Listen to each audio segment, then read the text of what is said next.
there is no health without mental health. And we are excited to partner with Lions Club to elevate this important dialogue through a cultural lens this morning. We will have a wonderful panel today that we will introduce a little later. We would like to start with answering the question, what is mental illness? So if Stephanie can go to next slide. Yes, thank you. We are here to educate, and if you can share this with your loved ones or those who you know who are currently struggling, you can save lives. Mental illness is a medical condition that can impact a person's thinking, behavior, mood, and may affect their relationships and daily functions. Every person's experience is different, but we believe that recovery is possible. Every individual with a mental illness can live a healthy life. A mental health condition isn't the result of one event. It can be a result of genetics, environment factors, biochemical processes and wiring, a brain injury, or any other type of trauma. These causes often overlap. It is important to note that mental illness does not discriminate. It can happen to anyone. I would now want our producer to show a short clip about the warning signs of mental health conditions. Mental health conditions are more common than you may think.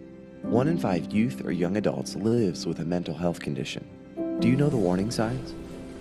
Like feeling sad or withdrawn for more than 2 weeks. Severe mood swings that cause problems in relationships. Intense worries or fears that get in the way of daily activities. Sudden overwhelming fear for no reason. Or seriously trying to harm or kill oneself, or making plans to do so. Not eating, throwing up, or using laxatives to lose weight. Significant weight loss or weight gain. Severe, out-of-control risk-taking behavior that can cause harm to self or others. Repeated use of drugs or alcohol. Drastic changes in behavior, personality, or sleeping habits. Or extreme difficulty concentrating or staying still. If you see these signs in yourself or a friend, tell a trusted adult. The first step to getting help is to say it out loud.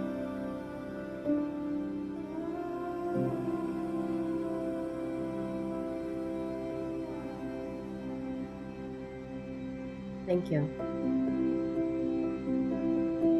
So as we saw from the video, there are a lot of different warning signs for mental illness. But again, these are only warning signs. It doesn't mean that a person has to have a diagnosis based on a warning sign.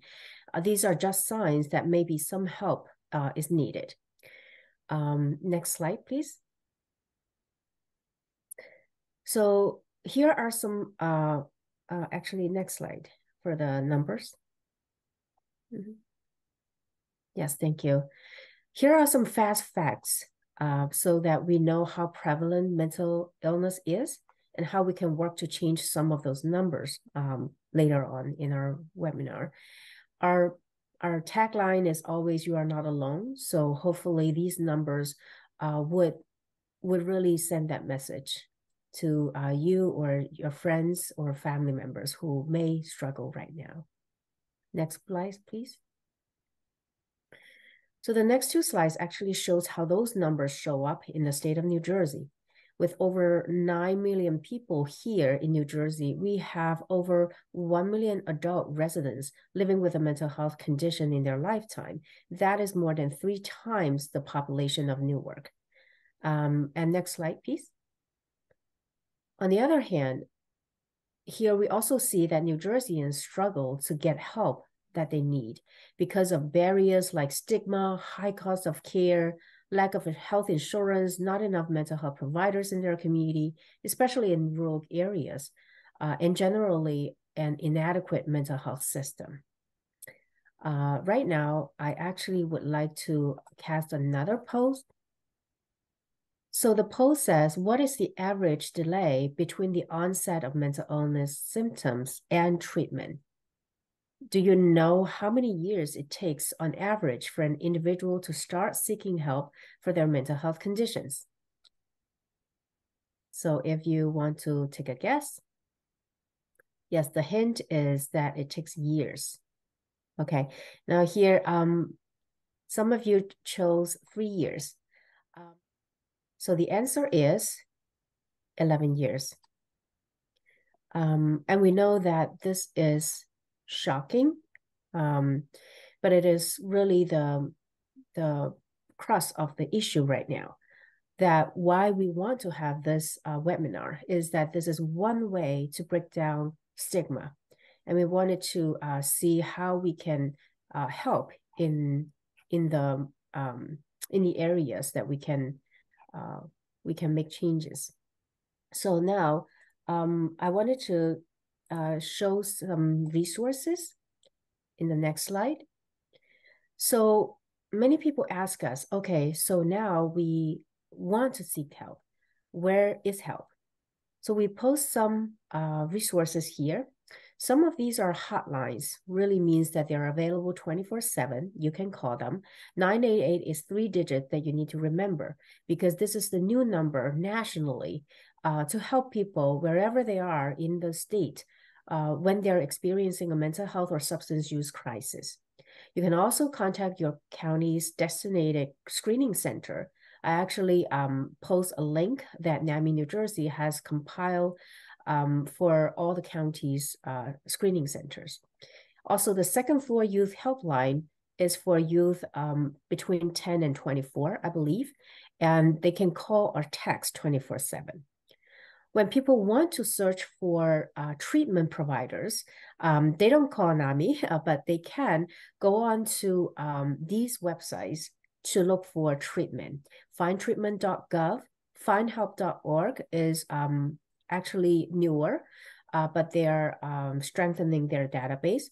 Psychologytoday.com is a private website, privately run, but it is a platform where many mental health providers chose to put their information on there. So you can just do a search by insurance or distance or gender or any other preference. By the way, findtreatment.gov is by SAMHSA from the US government. Also some warm lines. In New Jersey, there are 2 that you can call. And I put them before NAMI's lines because of their availability is more. So I listed their availability here as well. NAMI New Jersey is here for you as well. We operate Monday to Friday, 9 to 4, but you can send an email to info@namiNJ.org if you have a question.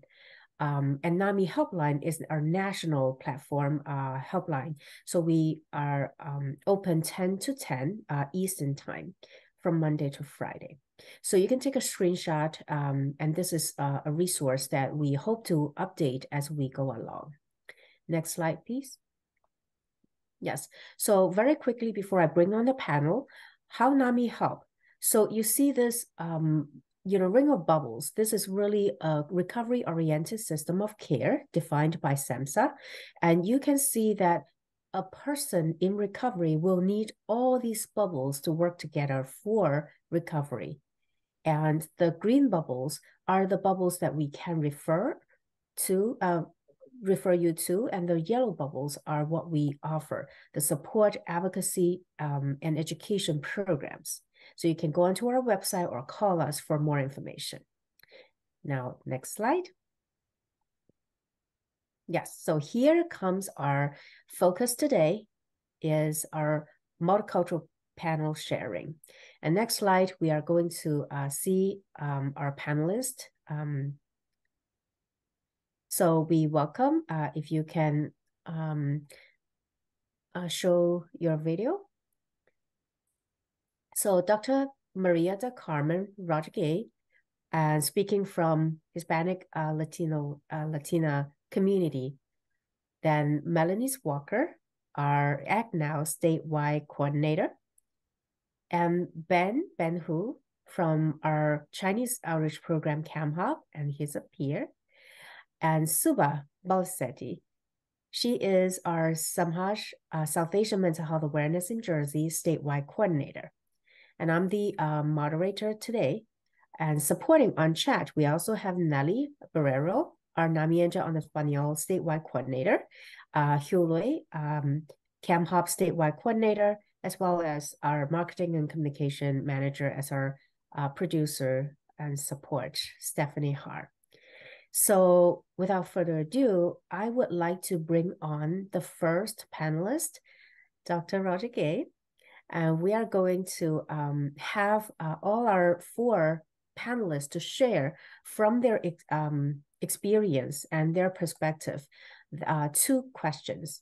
One is that how does culture, specifically related to your race and ethnicity, impact our mental health?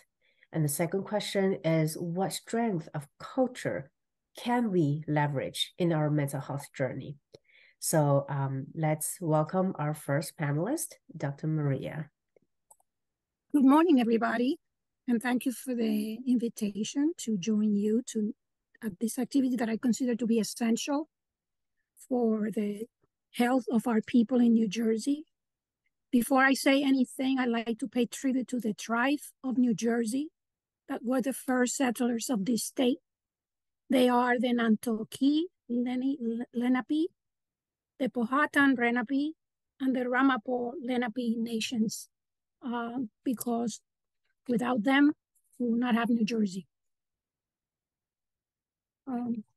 I am the daughter, and I would say more than that. I'm the proud daughter of a mother who struggled for a significant number of years with mental illness.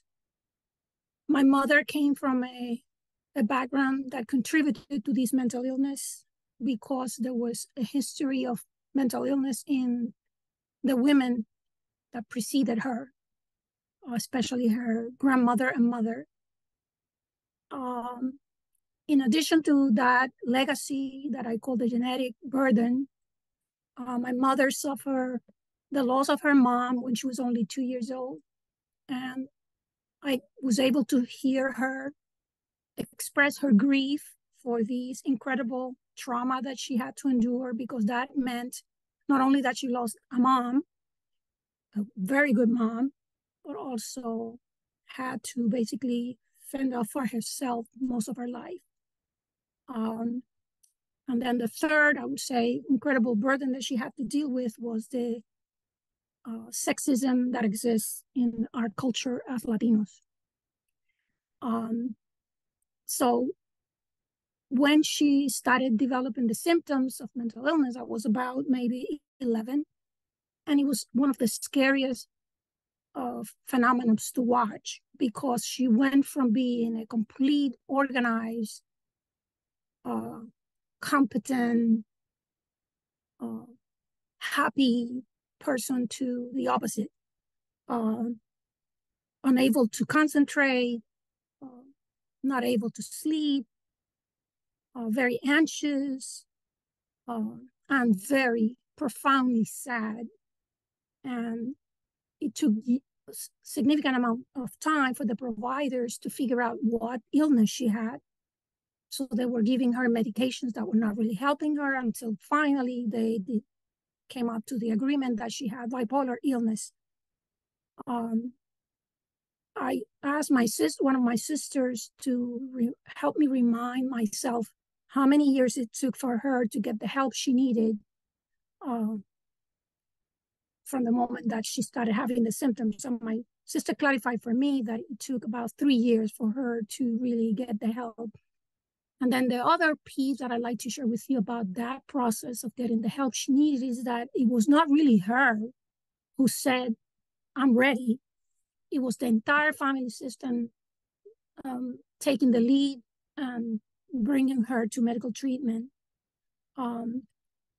So there was no direct agreement by her that she needed these. It was the family, especially my father and the oldest siblings, including me, to basically take the bull by the horn. Another thing that I'd like to share with you about Latinos in general. The first thing I want you to remember is that Latinos is a term that is deceiving, because each one of the cultures that are here that come from the Latin American experience are very different from each other. And the fact that we all speak Spanish should not fool you, because the values that each one of these cultures have about mental illness, mental health, and recovery vary from culture to culture within the Latino umbrella. Just to give an example, the Latinos that live in the Caribbean region, and I come from that region, Spanish-speaking Caribbean, we are influenced by a very rich legacy of the African ways of conceiving healing and recovery. Therefore, a lot of Latinos are not going to admit these two therapies, but they may have a second religion that's not an official religion, but it is very powerful, and it's called Santeria, which comes from the African heritage, and Spiritismo also, that come from European roots. So those two religions that are on-the-ground religions are very powerful among Latinos, especially from the Spanish Caribbean region. And those are the healers that Latinos will go to first. And my mother did that, because I remember there was a lady in our neighborhood that was a healer, a natural healer. She was a santera, and she would come to my house on a regular basis when my mother was having a very difficult day.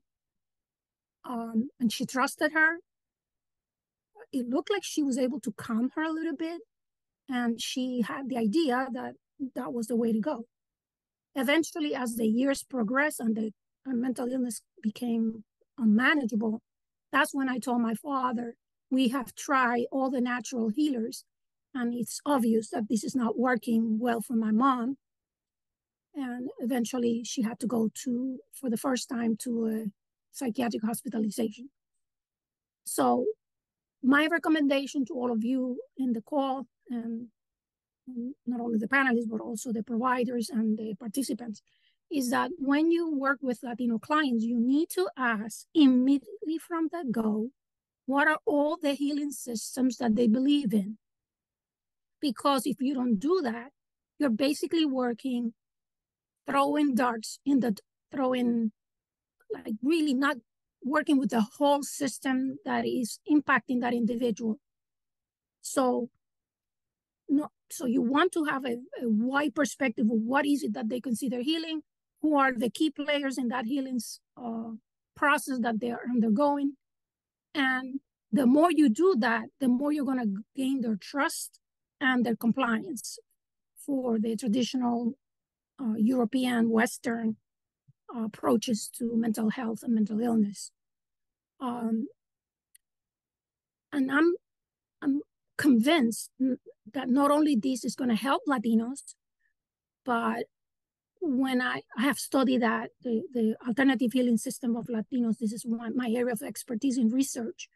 And I have found that when Latinos deal with these very broad concepts of healing that come from the spirit and not only the brain, you have greater chances of the client of not only dealing with a mental illness, but becoming a more fully developed individual. So in conclusion, when working with Latinos and that are suffering from mental illness, their sense of healing is very broad, is holistic. They see the brain, they also see the spirit, they see their body, and they see their social connections as one. So that's why they rely so much in santeros, curanderos, and alternative healers, because those healers tend to see their concerns as holistic rather than just the brain acting out. So to create the bridge to them, you need to acknowledge these very multifaceted ways of looking at illness and respect it and create bridges so that they become a little calmer, more trusting, and compliant. Thank you very much. Wow. Dr. Rodriguez, that was powerful. And I truly appreciate what you are sharing about and primarily also for providers, the value of listening, to find out the healing approaches that their clients may believe in, the sense of healing, and the key players and influencers, so that they can gain trust and compliance from them. And also, to your point, the greater hope for full recovery. And we do believe in creating bridges. And for the individual with the lived experience, it is also a call to come to share with your provider, and so that you can also contribute to building trust as well. So thank you so much, Dr. Rajgay.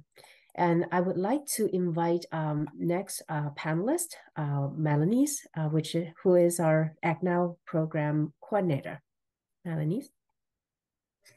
Thank you for having me, and thank you for joining us this morning. Great information already being said already. I can relate a lot to our Latino brothers and sisters. In the African American community, we have we're so diverse. So we have our African Americans from the Caribbean. We have African Americans that are descendants of slaves. And then we have African Americans that are more of our immigrant population, or maybe first generation from the motherland, as we like to call our African continents.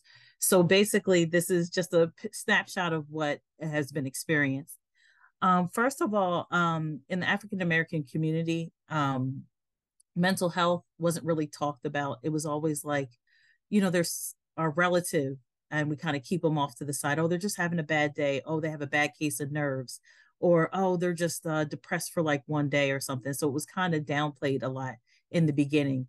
And it was hard for us to articulate exactly what was going on with the history in America with, slavery, Jim Crow laws, and everything like that, and Tuskegee experiments, that made us kind of distrustful of the healthcare system and mental health in general. So going from there to basically now, we have a different way of looking at things. We are more apt to do therapy now. It's more just as our physical health, we're thinking, okay, we need to get our mental health checked, because we're starting to get the language for it, and to be able to make more of a push to fight stigma.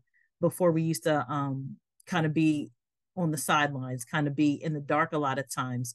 But now we're a lot more intentional on how we get our help. In general, our community is a community based. So we have our, community leaders. We have, the leaders in the community as well. We have our pastors. We have our friends. We have our neighbors that be able to spread the word to about like what's going on. So if someone has, something going on, we'll rely on our neighbors. We'll rely on our pastor to be able to get us that first information out to get help. So we're getting there, but we're not there yet. A lot of times we have to rely on our community to do a lot of things. A lot of times in the past, we used to say, oh, okay, well, you're just having a bad day. Pull yourself up by the bootstraps, and just become a lot more self-reliant on things. So we're kind of like on the end. So we're self-reliant, and we want to do stuff on our own, and we want to keep all of our stuff to ourselves. But then on the other side, we're very community-based. So we're thinking, okay, well, we have this problem. We'll kind of not tell too many people, but also we look to the community to get that help. So it kind of creates a hard way to try to get the trust from our community. So basically, I know what helps a lot, as I mentioned before, is word of mouth. A lot of times in our community groups and our support groups, we have something where we're talking about something, and we want to have a therapist that looks like us, that understands our culture. So we'll ask someone in the group, oh, what counselor did you go to? And that's how we get our information across. That goes back to our ancestors in Africa, where word of mouth was the way that we got the information out in the community. So that's very historical, and we still do that to this day. So a lot of times when you want to, help people in the African American community, you have to basically gain our trust first. You have to actually listen to what we're saying, to be able to, just allow us just to be able to think and go through the process, and just understand, where we're coming from, just to be culturally competent in a lot of times, because we want to be heard. we like to sit down, we like to fellowship over things, to be able to like a meal or a game or something, to be able to just talk about what's going on. It's a very kind of conversational type of thing that we can just draw from that. It's very interesting too, because we have come so far from where we started, and now we have a lot of us that look like us that are our doctors and that are psychiatrists and our social workers, and we feel comfortable to do that. Not to say that we won't branch out into other races to be able to find our help, but we tend to gravitate towards our culture.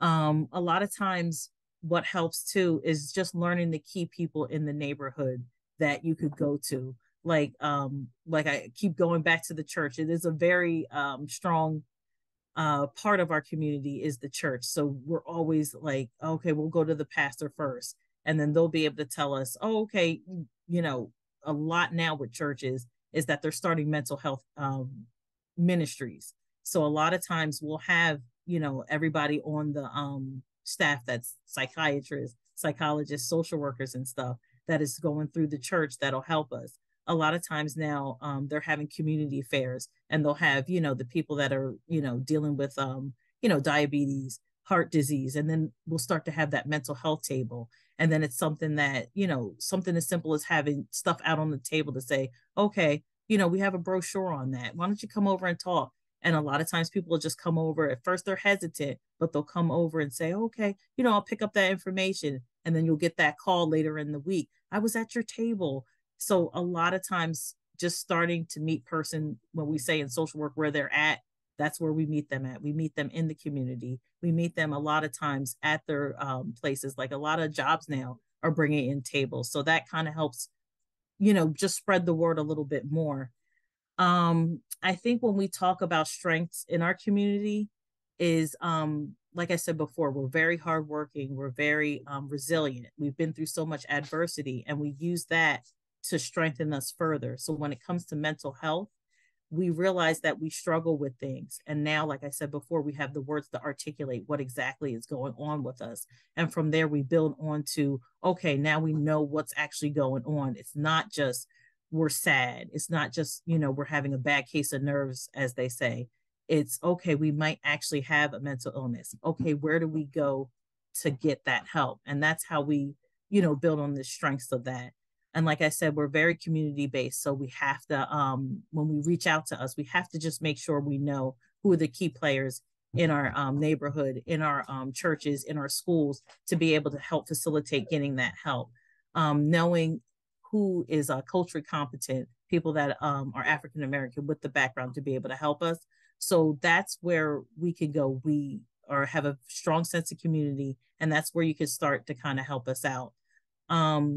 Just an anecdote, we started a mental health ministry at our church, but we had to go through the process. We had to first go basically with the congregation. And then from there, we went up to, you know, the deacons and then the trustees. And then we finally met to the pastor. And then he was like, oh, that's a great idea. But we had to go through those steps to get to where we needed to have the ministry. Then we got invited to be able to do like a health fair and stuff. So it's basically a slow and steady process, but you can get there as long as you understand, you know, where we're coming from, know the key players, and build upon their strengths. So that's basically, in a nutshell, helping out with the African American community. Thank you. Thank you so much, Melanie. And your sharing just really came from your own serving as a provider and as a community leader here. So just now you highlighted the sting of stigma that is attached to mental illness. And I feel like this is the room to talk about it, and also the need for intentionality to get help, or to make it a more supportive environment in our community to for those in need to step out and voice their needs. I love what you say, that the word of mouth was the way to spread the word about most things, including health providers. And that is true, not in too many communities, but I appreciate you sharing the specifics in your community, and also the role of the church in spreading the word and being of resources for people for improved daily living and mental health. So thank you so much, Melanie. I want to also mention, you said that there are more providers from the Black community right now, and that is a very promising trend. We do see that. So if you go on to all those treatment finders, psychologytoday.com, for example, you can find, you can search by cultural backgrounds. So that's very helpful. Thank you again. So now I would like to invite the third panelist, our CamHub peer, Ben. Ben who? Yes, hi everyone. I am a peer, which means I'm someone who lives with mental illness, and I've been a long time a volunteer at CamHub. I just want to share my experiences and experiences of friends I made through their support groups, where we share our experiences with each other. I would say, just picking up on a point that Dr. Maria made earlier, and that is the Chinese culture can be very sexist. That just means, well, it means a lot of things, but it means that basically it favors men over women in terms of opportunities, advantages, and privileges. And sometimes that can be not an asset, when it comes to asking for help. Because much is given to men, much more is expected from men as leaders, as providers. And for men, Chinese men, Chinese American men who find themselves, because of mental illness, unable to meet the expectations of their families, of their culture, there develops a lot of shame around that. And the shame actually has to be worked through before one is ready to ask for help. So that's one aspect of it. Another aspect, of course, is the American culture as well, working in conjunction with Chinese culture. And the American culture has a history of emasculating the Chinese American males, and that had the effect of many American men of Chinese ancestry to overcompensate. They're afraid of asking for help because they're afraid that it's a sign of weakness, or it may be interpreted by other people, as a sign of weakness. What will people say, kind of thing. And that's something also they have to work through in order to get the help they need. And as far as good things that culture give us to work with, to work on our mental health, I would say when someone is ready to ask for help, oftentimes we see families rally around them. And it's true that families may get there first before the patient, in terms of recognizing that they have a mental illness. But it's like the sayings goes, you can lead a horse to water, but you can't make him drink. And until someone is ready to work on their recovery, and comply with treatment, it really is you really need their piece. You need them to be ready to work on themselves. And I would also just say that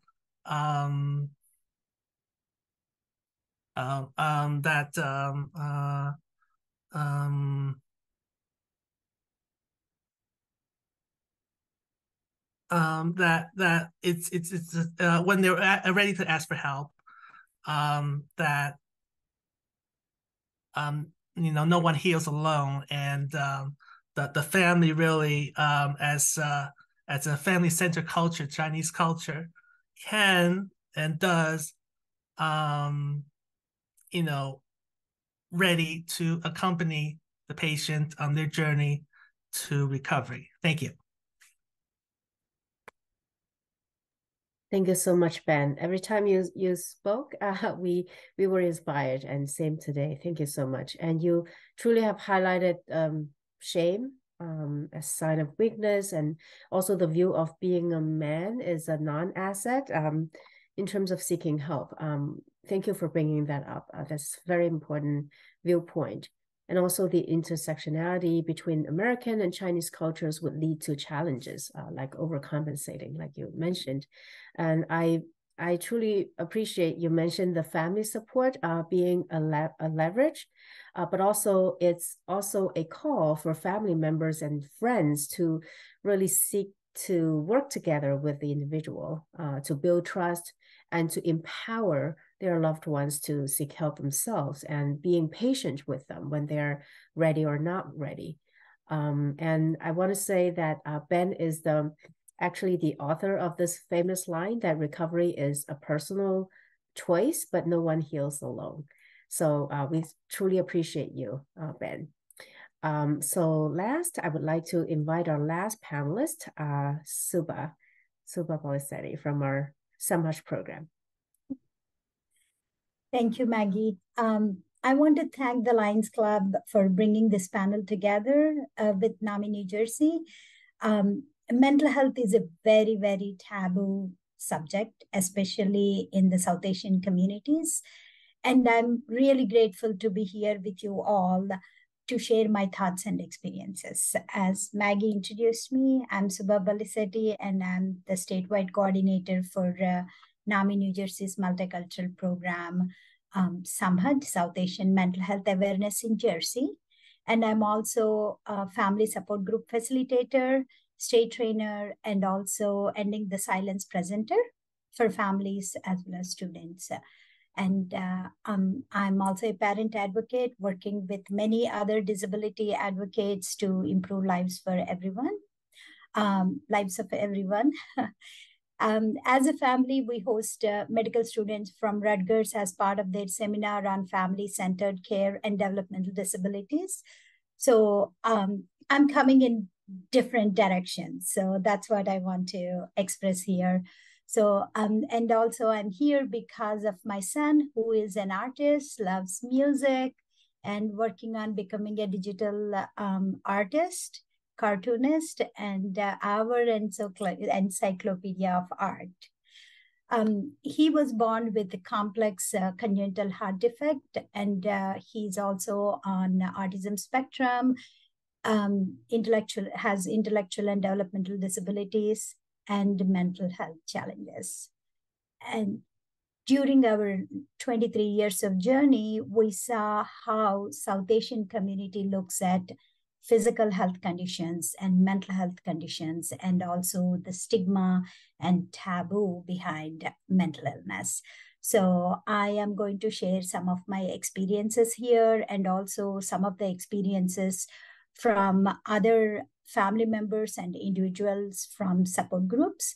And one thing that we noticed is for some in South Asian culture, accepting and knowing that someone in the family has mental illness brings shame to the family. It's the similar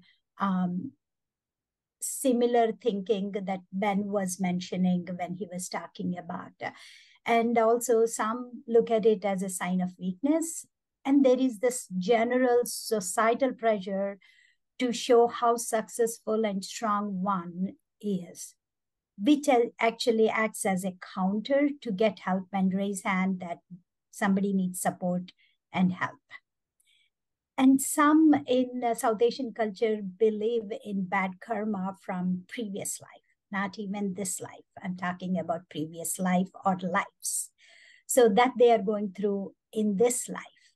This thinking generally happens when someone is dealing with major health challenges or major challenges in general, but it happens more and more when someone is dealing with mental health challenges, health-related illnesses. And the other thing is, in South Asian culture and communities, most families, you cannot separate me from us, from family. It's a collective culture.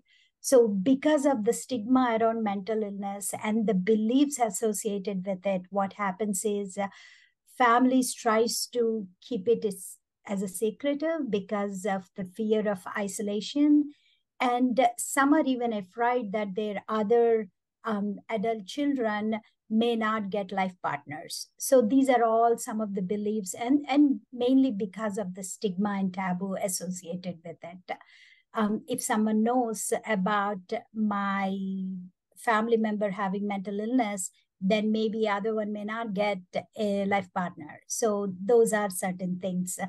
And also, believe it or not, some people even think anxiety, depression, all these are contagious, even though we all know it is not. Because my personal experience, because my son has high anxiety, somebody didn't want to have a play date because they're worried their child might get it from my kid. So it's a long time ago, but these are the examples I'm using. So the other thing is, it's a biggest drawback, and which is kind of a social norm, is always thinking about what other people are going to think or feel. In Hindi, it's called log kya kahenge. So instead of focusing on our well-being or loved ones' well-being, worrying about what others are thinking about our situation. Or if somebody finds out about the mental illness in the family, how they are going to treat us, what they are going to think about us. This type of fear prevents some South Asian families not to get help or support that is much needed. And in some of the households, the thinking is it's our duty to care of others' needs first and put our needs last. Even though an individual is going through a crisis, you end up taking care of other people's needs and put ourselves in the back. So as we all know, mind and body connection. So what happens is when your mind is not healthy, the body also reflects. So health challenges starts coming up. So these are some of the challenges we see in our communities. But things are changing, positive side, which is great. And when Maggie was asking about what strength of culture have you leveraged in our mental health journey, one of the biggest thing is our chosen family. So in our case, like many immigrant families, we didn't have our blood family, brothers and sisters and parents close by. So we created our own chosen family. Our closest friends became our family and are part of our journey with our loved one. And are our support system and our strength, because we are going through such a roller coaster journey. We needed that support and strength. Otherwise, I can't even imagine where we will be. And the other thing is connections. As we all know, connections are very important and powerful. And within the South Asian community, because of the many languages, many cultures within the South Asian culture, we have tons of organizations, linguistic-based, state-based, country-based. Tons of organizations are there. And they run health screenings and first aid camps. So let's have a conversation with them to have mental health camps, mental health first aid camps and screening camps side by side to bring awareness and also to fight stigma and also to normalize, because mental illness is nothing but physical illness, right? Any other illness, change of chemicals or because of an injury, things like that. So that is where we need to normalize mental illness. So we need to do this, bringing presentations, bringing camps to all these organizations. I'm actually very thankful for one of the organizations for giving me an opportunity to table and also give a presentation on mental health. And it became such a big opportunity for me to present about NAMI New Jersey and Summit, and also for individuals who were actually keeping everything under the rug, coming and talking to me one-on-one and getting much needed support. And it's a step towards normalizing, right? So I'm very thankful for this organization for giving me that opportunity. So I am hoping we will do more and more like that. Even yesterday, we actually had a tabling at East Brunswick Library, and there were two people coming from one of the talks that we gave. They're like, oh my God, we saw that NAMI New Jersey is going to be here, so we are coming to meet up. So I'm thankful for having this light on mental health. So let's do it together. And as Melanie's mentioned, word of mouth is very important. Generally in South Asian community, like many other communities, we talk to friends and family to even get referral for not even mental health providers. I'm talking about even for a handyman. So think about it. When we are doing that, why are we not talking openly about our mental health situation or whatever we are going through? It can be a stress. It can be something else. Or we don't know what is going on and would like to know what it is. Is it a phase that our young adult is going through, or is it a warning sign? So let's educate ourselves and find providers to get help. But I am really thankful that we have an opportunity to express our thoughts and experiences here, and also things are changing. I'm grateful for that too. Thank you. That's wonderful. Thank you so much, Suba. We are I love what you're saying about chosen families, because especially it's true as immigrants right here, to share the journey and also fight stigma together, and to normalize. And that's what we are doing here as well. We have panelists from all culture backgrounds, and as much as possible, we want to normalize this. It is not acceptable for someone to suffer in silence. In our view, you are not alone, and we wanted people to get help. And so if we can come to question and answer session, we actually have a question from the floor. Let me read it. I would love to get panelists' view on how family and friends can support those who are suffering. Many of us would benefit from their views and insights. So I would love some panelists to take this on, if we have takers. If you want, I can start. Yes, thank you. In the case of my own family, I remember, for example, my youngest sibling is a daughter, and she also suffered from mental illness. She's living with schizophrenia. And when she went into a hospitalization and came out, the whole family was there to welcome her and bring her back home. And I remember I asked her, what did she want to do that day, a special treat. And she said, I want to go and have ice cream. And I remember I took her in my car and we went for the ice cream. And as we were walking into the ice cream parlor, people were noticing the effects of the medication on her. She looked stiff, all the things that typically happen when you're taking these very powerful drugs. And she looked at me, we sat down and she looked at me and she said, I guess I have to live with these stairs for the rest of my days.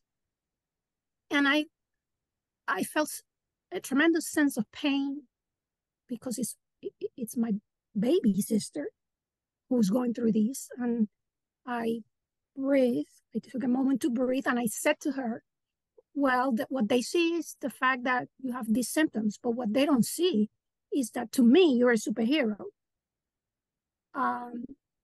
So like the superhero, Superman, he hides behind a certain costume, and same with Spider-Man. And your costume looks like these symptoms, physical visible symptoms, but you're really a superhero to me. And you have to, the next time this happens to you, you need to say, yeah, I'm taking medication, and I'm also an artist. I write, I teach. You add all the other things you are. I think that is what I felt it was my role to support her, to help her see that she's not mental illness, that she's a human being living with mental illness. Thank you. Thank you so much. Thank you so much. And that really touches on the stigma part as well, and seeing the value of the whole person. Anyone else would like to share? Yes, Supa. Yeah. When it comes to family and friends, for some of us immigrants, the family, like a blood family, is away from us, miles and miles away, and they may not understand what we are going through and our situation. So that is where we made up our own chosen family, which helped. And we like to be very open with our situation, with our close friends and family.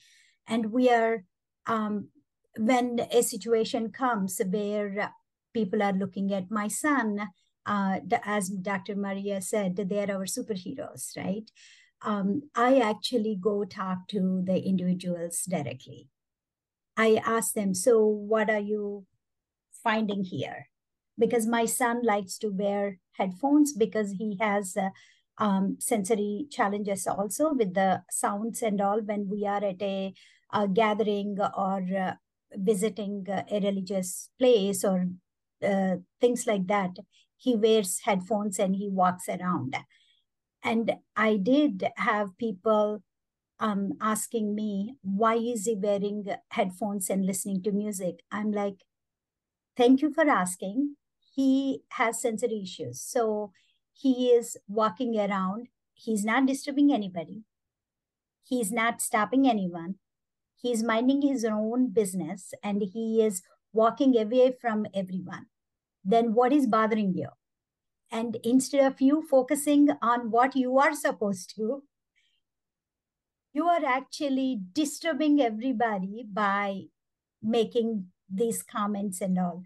So I do go talk to individuals and try to take that opportunity to educate them. If somebody who is 5'7" walking around at this place with headphones, there is something behind it. So just focus yourself on what is important for you right now. So that's how I work with them. But when it comes to family and friends, for us, open conversations helped us keep our friendships and make it stronger and stronger all the time. Thank you. Thank you, Supa. Thank you so much. And, that's truly the value of being educated ourselves first, and then doing our part to educate others, to really decrease the stigma and ignorance around this issue. And again, all we do here is trying to make it a better world for those who suffer.